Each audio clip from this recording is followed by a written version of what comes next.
selamat datang kembali teman-teman semuanya. Pernahkah kalian membayangkan sebuah kerajaan besar yang kini tersembunyi di bawah permukaan air? Ya, hari ini kita akan mengungkap misteri menakjubkan tentang Sriwijaya, kerajaan maritim terbesar yang pernah ada di Nusantara. Bayangkan sejenak, pada abad ke-7 hingga ke-13 Masehi, di wilayah Sumatera Selatan berdiri sebuah kerajaan yang begitu megah. Sriwijaya bukan hanya kerajaan biasa, melainkan pusat perdagangan dan pembelajaran Buddha yang sangat disegani di Asia Tenggara. Namun, tahukah kalian bahwa sebagian besar peninggalan istana Sriwijaya kini berada di bawah permukaan air? Mari kita telusuri bersama mengapa hal ini bisa terjadi. Pertama, perubahan geografis yang dramatis. Para ahli menemukan bahwa wilayah Palembang yang dulu menjadi pusat kerajaan Sriwijaya mengalami penurunan permukaan tanah secara bertahap selama berabad-abad. Ditambah dengan naiknya permukaan air laut, banyak situs bersejarah yang akhirnya terendam. Yang lebih menarik lagi, penelitian terkini menunjukkan bahwa Sriwijaya memang dibangun dengan sistem kanal yang rumit. Mereka memiliki teknologi pengelolaan air yang sangat maju untuk zamannya. Kanal-kanal ini menghubungkan berbagai bagian kota,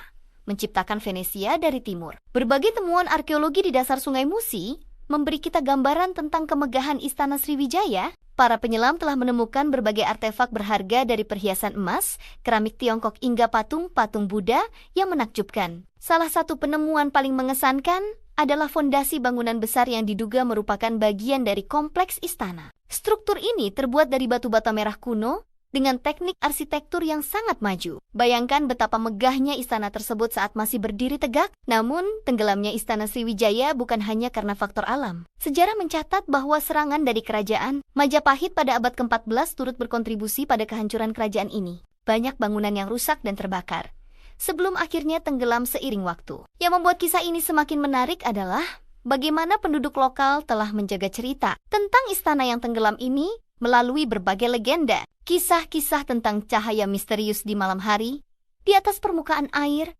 atau suara gamelan yang sayup-sayup terdengar dari dasar sungai, menjadi bagian dari kekayaan budaya setempat. Para peneliti terus berusaha mengungkap lebih banyak rahasia. Dengan teknologi modern seperti sonar dan pemetaan bawah air, setiap tahun selalu ada penemuan baru yang menambah pemahaman kita tentang kebesaran Sriwijaya. Menariknya, beberapa artefak yang ditemukan menunjukkan hubungan diplomatik yang luas. Ditemukan koin dari Timur Tengah, perhiasan dari India, dan keramik dari Tiongkok membuktikan bahwa Sriwijaya adalah pusat perdagangan internasional yang sangat penting. Saat ini, upaya pelestarian dan penelitian terus dilakukan. Museum-museum di Palembang menyimpan berbagai artefak yang berhasil diselamatkan, memberikan gambaran tentang kejayaan masa lalu. Namun, masih banyak harta karun sejarah yang menunggu untuk diungkap di dasar Sungai Musi.